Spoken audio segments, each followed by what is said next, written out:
अथ श्री गोसावित्री स्तोत्रम्। नारायणं नमस्कृत्य देवीं त्रिभुवनेश्वरीं गोसावित्रीं प्रवक्ष्यामि व्यासेनोक्तां सनातनीं। यस्य श्रवणमात्रेण सर्वपापैः प्रमुच्यते। गवां निःश्वसितं वेदाः सषडङ्गपदक्रमाः। शिक्षा व्याकरणं छन्दो निरुक्तं ज्योतिषं तथा। एतासाम् अग्रशृङ्गेषु इन्द्रविष्णु स्वयं स्थितौ। शिरो ब्रह्मा गुरुस्कन्दे ललाटे वृषभध्वजः। कर्णयोरश्विनौ देवौ चक्षुषोः शशिभास्करौ। दन्तेषु मरुतो देवा जिह्वायां च सरस्वती।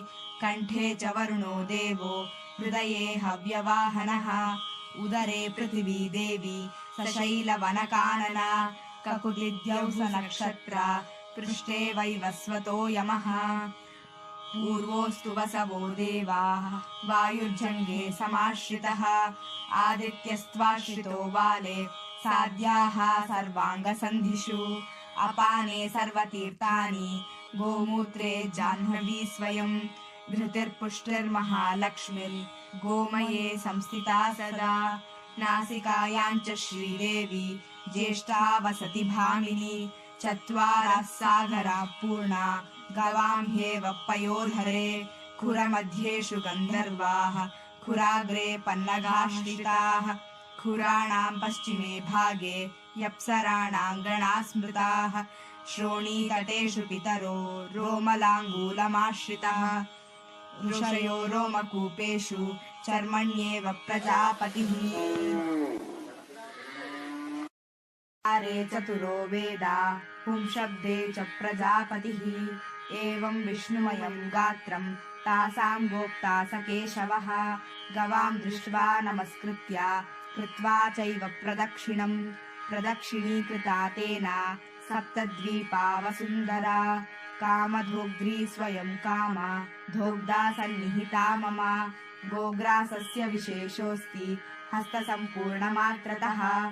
शतब्राह्मणभुक्तेन सममाहुर्युधिष्ठिरः।